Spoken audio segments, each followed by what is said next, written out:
أحييكم بتحية الإسلام. السلام عليكم ورحمة الله وبركاته. الحمد لله رب العالمين الرحمن الرحيم مالك يوم الدين إياك نعبد وإياك نستعين اهدنا الصراط المستقيم صراط الذين أنعمت عليهم من النبيين والصديقين والشهداء والصالحين وحسن أولئك رفيقا. اللهم صل على سيدنا محمد وعلى آل سيدنا محمد. Amma ba'd. Alhamdulillahirabbil alamin. Pada kesempatan yang berbahagia ini di malam Jumat yang mana hari ini alhamdulillah Allah Subhanahu wa taala berikan hari yang cukup cerah, di mana hari ini Allah Subhanahu wa taala mempertemukan kita, mengumpulkan kita bersama-sama kita membaca ayat-ayat Allah Subhanahu wa taala, bersama-sama kita berdoa kepada Allah Subhanahu wa taala. Tentunya ini adalah merupakan salah satu atau bagian daripada bentuk rasa syukur kita kepada Allah Subhanahu wa taala dengan membaca ayat Allah, berdoa kepada Allah dan meminta serta mengorbankan waktu kita untuk berbuat amal saleh yang tentunya mengharapkan kita semua mengharapkan ridho Allah Subhanahu wa taala. Tentunya dengan seluruh nikmat yang Allah berikan, nikmat kesehatan, nikmat iman, nikmat Islam, dan nikmat lainnya yang Allah berikan kepada kita, terutama kesehatan di masa-masa yang sedang sulit, entah itu kesehatan secara jasmani maupun kesehatan secara rohani atau nafsani, itu semua Allah Subhanahu wa taala berikan kepada kita, sehingga kita masih bisa duduk hadir di sini dengan hati yang tenang dan jasad yang sehat walafiat. Salam serta salam semoga selalu dan tetap tercurah limpahkan kepada sesosok manusia agung, manusia yang namanya sudah terukir di alam semesta saat diciptakannya manusia. Manusia yang pertama kali bahkan namanya disandingkan dengan Allah Subhanahu wa taala saat penciptaan Nabi Adam. Bahkan seluruh nabi mengetahui, bahkan seluruh makhluk bahkan mengetahui nama sosok makhluk ini, sosok manusia yang agung ini. Tidak lain dan tidak bukan beliau adalah Sayyidina Muhammad sallallahu alaihi wasallam beserta para sahabat-sahabatnya, tabi'ut tabi'in, tsumma al-amsal. Semoga kita yang hadir di sini, duduk di sini, mengharapkan fadilah yasir dan berdoa kepada Allah semoga kita termasuk ke dalam golongan orang-orang yang sejalan dan ingin berjalan bersama dengan Rasulullah SAW di akhirat nanti. Amin ya rabbal alamin. Ikhwani fi din rahimani wa rahimakumullah, a'azzani Allah wa iyyakum. Pada kesempatan kali ini izinkanlah saya membahas sedikit tentang kelanjutan kisah dari penciptaan Nabi Adam, di mana kemarin kita sudah sampai kepada awal pertama permusuhan antara iblis dan umat manusia, diawali oleh kisah penolakan iblis laknatullah alaihi atas perintah yang Allah berikan untuk bersujud kepada Nabi Adam alaihissalam atas segala kemuliaan dan fungsi serta status yang diberikan kepada Nabi Adam alaihissalam untuk menjadi seorang khalifah di muka bumi. Di sanalah awal mula kisah pertentangan sejarah atau permusuhan antara iblis dan manusia hingga akhir zaman Nabi, di mana di sana saat pertama kali Allah Subhanahu wa taala memerintahkan untuk bersujud, dan di sana terjadi penolakan pertama atau maksiat pertama yang dilakukan oleh makhluk, yaitu dilakukan oleh iblis yang menolak perintah dari Allah Subhanahu wa taala untuk bersujud kepada Nabi Adam. Wa idh qala ya Adam uskun anta wa zawjuka al-jannah. Wahai Adam,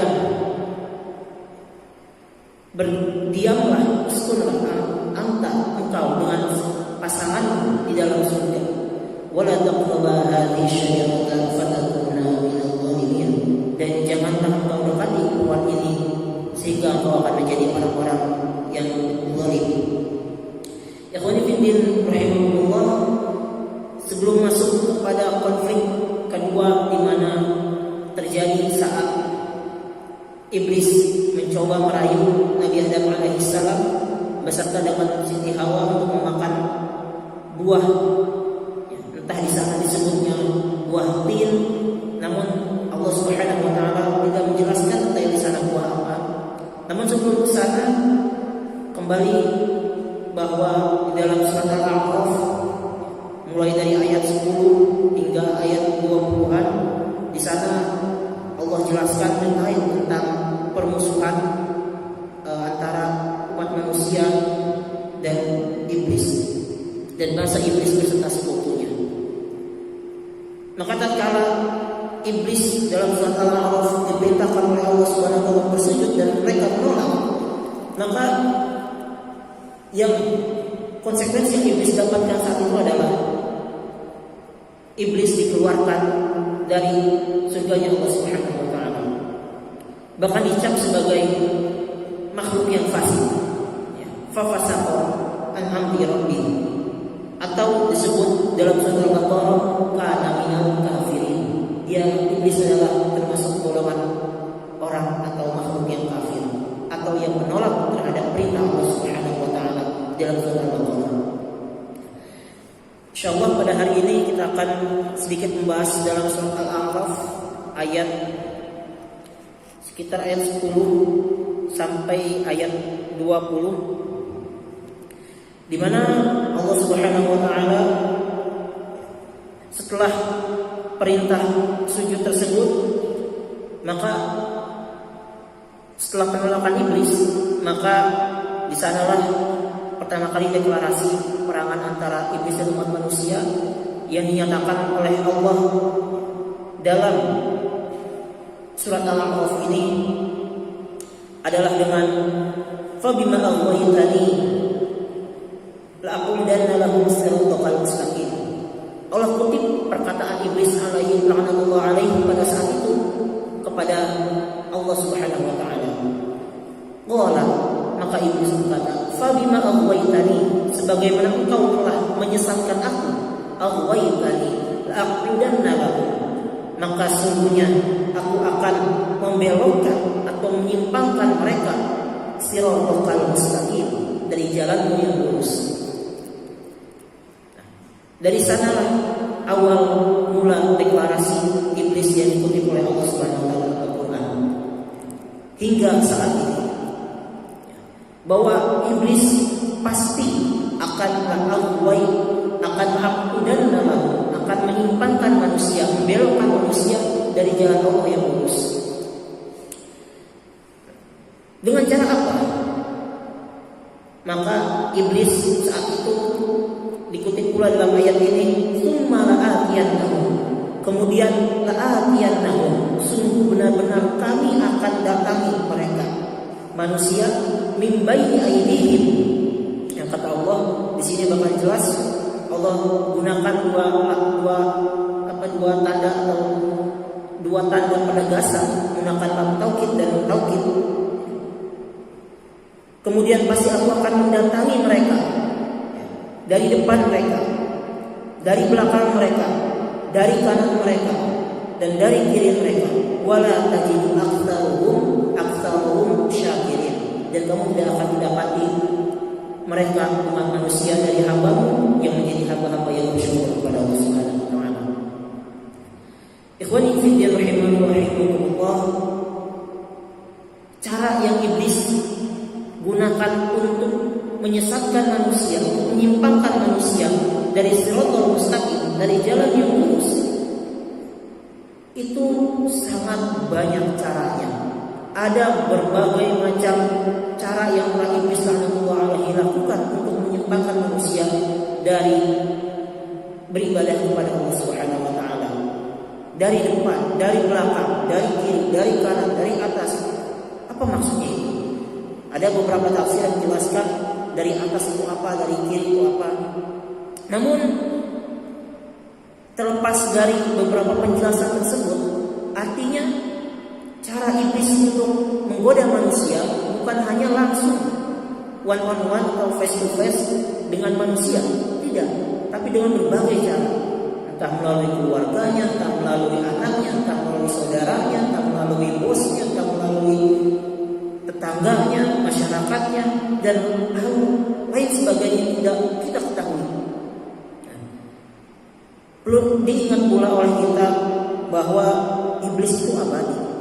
Dalam artian Allah tangguhkan kehidupannya hingga akhir, hingga hari kiamat. Ya, sebagaimana dalam surah Al-A'raf ini, qala anzirni ila yaumi yub'atsun. Maka iblis meminta kepada Allah, anzirni, tangguhkanlah waktuku ila yaumi yub'atsun, sampai hari kebangkitan. Maka jawaban Allah apa? Qala innaka minal munzirin. Maka Allah berfirman, wahai iblis, sesungguhnya engkau adalah termasuk makhluk yang ditangguhkan kematiannya, yang ditangguhkan kehidupannya sampai waktu hari kebangkitan nanti. Ikhwani fillah rahimani wa rahimakumullah, artinya iblis adalah makhluk yang paling berpengalaman dalam menggoda umat manusia. Bayangkan sejak zaman Nabi Adam, iblis telah mempelajari cara menggoda manusia. Dan kita saat ini masih banyak umat Islam yang ternyata bersantai-santai, berleha-leha, menganggap hidupnya sudah tenang, sudah bisa sholat 5 waktu, sudah bisa puasa, sudah bisa sedekah, sudah bisa zakat, sudah bisa haji. Merasa dirinya sudah hebat, merasa dirinya sudah termasuk ahli surga, merasa dirinya mungkin sudah lebih di atas beberapa orang muslim lainnya, padahal tidak sama sekali. Semakin tinggi ibadah yang dilakukan seorang, maka semakin tinggi pula godaan yang akan iblis lakukan dari berbagai aspek, dari ekonominya, mulai dari mungkin sisi politiknya, mungkin dari sisi pendidikannya, dalam berbagai hal lainnya yang iblis lakukan. Karena iblis ini sangat berpengalaman, berpuluh-ribu tahun, beribu-ribu tahun iblis menggoda manusia. Hingga saat ini berapa banyak manusia yang tergoda oleh iblis. Bahkan kata Allah Subhanahu wa taala dalam Al-Qur'an, Allah jelaskan, wa qalilun min ibadiyas syakur, kata Allah, dan sedikit hamba-hambaku yang bersyukur. Artinya sangat sedikit orang-orang yang lolos dari jebakan-jebakan iblis. Ikhwani fillah rahimakumullah, kembali lagi kepada kita tentang perselisihan yang kedua atau konflik kedua, yaitu konflik di buah khuld atau buah tin. Ya, menurut beberapa ulama ada yang menyebutnya di sana pohon gandum, ada yang menyebutnya pohon kurma, ada yang menyebutnya pohon anggur, berbagai macam itu.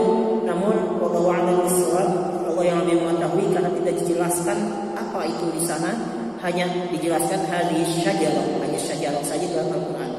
Ya, menggunakan kata asyajarah, menggunakan alif lam, artinya pohon yang khusus yang namanya tidak diberitahukan, tapi pohonnya khusus asyajarah. Ya, syajarah saja yang disebutkan dalam Al-Quran.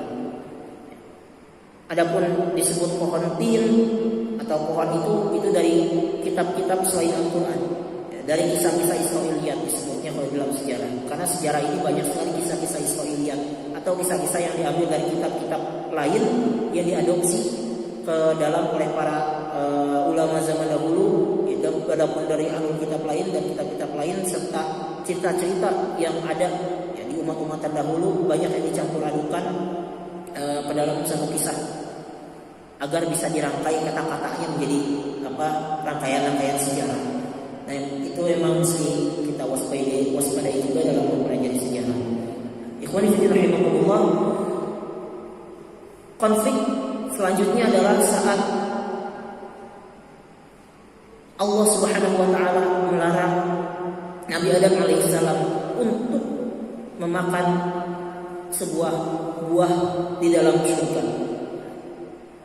Kita tidak menjelaskan surganya di bumi atau di langit karena banyak sekali perdebatan pendapat, tapi yang pasti bukan surga sebagai balasan yang Allah jelaskan di dalam Al-Quran. Karena surga yang Allah jelaskan dalam Al-Quran adalah tempat pembalasan, bukan tempat pembalasan. Yang pasti bukan tempat pembalasan. Karena di sana abadi, ya, di sana tidak ada larangan dan di sana tidak ada perintah. Semua adalah hasil jazaa bima kanu ya'malun. balasan terhadap apa yang telah diperbuat oleh umat manusia. Ada yang menyebutnya surga bumi, ada yang menyebutnya surga di bawah, masih di langit tapi bukan surga ma'wa atau yang khalidan dan lain sebagainya. Terlepas dari itu, Allah Subhanahu wa taala atau di sana Allah memerintahkan kepada Nabi Adam alaihissalam untuk tidak memakan buah tersebut dari pohon asyajarah. Kita sebutnya asyajarah saja. Dari syajarah itu. Maka di sanalah iblis la'anatullah alaihi mulai membuat sebuah siasat bagaimana cara untuk mengelabui, untuk membuat Adam terjatuh ke dalam perangkap iblis. Ini adalah sebuah perkataan ataupun kiasan yang sangat dalam dan sangat bisa dimaknai luas yang Allah tuliskan di dalam Al-Quran. Maka Allah Subhanahu wa taala di sana kalau dalam surah Al-A'raf ini Allah jelaskan kenapa Allah melarang untuk memakan buah itu? Karena kata iblis kepada Nabi Adam alaihissalam, karena itu adalah untuk melarangmu agar tidak menjadi makhluk yang abadi. Atau di dalam Al-Quran surat Al-Baqarah Allah jelaskan di sana bahwa buah itu dapat membuka aurat Nabi Adam alaihissalam pada saat itu. Namun itulah kecerdikan dari iblis. Iblis membuat sebuah cara berpikir yang kadang tidak dimasuki atau oleh manusia dianggap sebuah pemikiran yang baik. Iblis di sana mengiming-imingi kepada Nabi Adam alaihissalam bahwa buah itu adalah untuk keabadian. Logika pertamanya adalah Allah Subhanahu wa taala melarang ini bukan untuk keabadian awalnya. Hanya sebatas sebuah larangan. Namun oleh iblis dibuat sebuah cerita, dibuat sebuah narasi bahwa ini buah adalah untuk agar kamu tidak menjadi abadi. Iblis menunjukkan sebuah kenikmatan, sebuah fantasi, sebuah angan-angan yang sangat hebat. Kalau sekarang mungkin kita di sistem riba misalkan itu diiming-imingi uang yang sangat besar di depannya, diiming-imingi pekerjaan yang sangat mapan ke depannya, diiming-imingi rumah yang murah dan dapatkan hasil yang lebih misalkan. Ataupun dengan proses sekarang misalkan trading dan lain sebagainya, pendidikan-pendidikan yang mendapat iming-imingan besar. Itulah di sanalah setan atau iblis bermain. Logika itulah yang dipakai oleh iblis, membuat angan-angan manusia, memberikan kesenangan kepada manusia yang kesenangan yang mungkin akan diraihnya, padahal kesenangan itu adalah semu. Padahal Allah sudah jelaskan dalam Al-Quran surah Al-Baqarah juga, wa'aqul lakuma, bahwa Allah jelaskan bahwa aku sudah katakan kepada Allah, inna syakapa, bahwa iblis itu adalah aduun mubin, musuh yang nyata. Tapi dengan kecerdikannya memberikan iming-imingi, akhirnya tergodalah. Yang tergoda di sana bukan Adam alaihissalam, tapi yang digoda pertama kali adalah Siti Hawa. Karena Adam saat itu kokoh, dia tetap bersikeras bahwa ini adalah perintah Allah. Maka yang digoda oleh iblis adalah Siti Hawa, pasangannya. Sebagaimana yang tadi Allah firmankan, la'atiyannahum min baini aydihim wa min khalfihim wa an aymanihim wa an syama'ilihim. Itu adalah dari pasangannya. Pertama dari pasangannya. Digodalah Siti Hawa untuk memakan buah tersebut dengan iming-imingi, dengan diiming-imingi sebuah, kalau di dalam riwayatnya ada ular yang sangat indah atau sesuatu benda yang sangat indah, sehingga menarik perhatian wanita untuk mendekatinya, lalu dibisiki hingga akhirnya mencoba buah itu dan akhirnya menawarkan kepada Adam alaihissalam untuk mencoba. Lihat betapa hebatnya syaitan atau iblis laknatullah alaihi, ketika tidak bisa menggoda orang tersebut, dia goda istrinya. Ketika tidak bisa, anaknya. Ketika tidak bisa, keluarga besarnya. Ketika tidak bisa, bosnya. Ketika tidak bisa, tetangganya atau masyarakat sekitarnya. Dia ajak diri untuk melanggar perintah Allah Subhanahu wa taala. Sehingga akhirnya Adam alaihissalam terjebak oleh iming-iming syaitan, iming-iming iblis laknatullah alaihi dan makan buah kurma. Sebuah konsep atau sebuah cara yang sungguh brilian yang Allah tuliskan di dalam Al-Quran, dengan berbagai cara dan dengan berbagai logika iming-iming yang membuat manusia berfantasi, yang membuat manusia mempunyai harapan atau PHP kalau saat ini diberi harapan-harapan yang sangat tinggi oleh iblis, diberi keindahan-keindahan yang padahal keindahan itu belum tentu akan tercapai. Anak muda diiming-imingi dengan pacaran akan menikah, atau anak muda diiming-imingi dengan misalkan bekerja yang ringan tapi hasilnya besar, atau yang tua diiming-imingi dengan hal-hal yang lainnya. Itulah cara iblis, dan menggodanya tidak dengan secara langsung, dengan orang lain, dengan tetangga, bahkan murid atau siapapun itu yang dapat menggoyahkan keimanan orang tersebut. Maka ikhwan fillah rahimakumullah, sebelum ditutup bahwa dalam Islam Allah jelaskan wa tawassaw bil haqq wa tawassaw bis sabr, atau dalam surat Al-Imran Allah jelaskan kuntum khairu ummah ukhrijat lin nas ta'muruna bil ma'ruf wa tanhauna 'anil munkar. Tausiah tawassaw bil haqq wa tawassaw bis sabr, terus ta'muruna bil ma'ruf wa tanhauna 'anil munkar, atau ayat lain man aminkum munkaran falyughayyirhu bi yadihi. Dalam Islam tidak ada istilah soleh sendiri, masuk surga sendiri. Semua harus bersama-sama. Itulah mungkin yang dapat disampaikan. Billahi taufiq wal hidayah, wa ridho wal inayah. Assalamualaikum warahmatullahi wabarakatuh.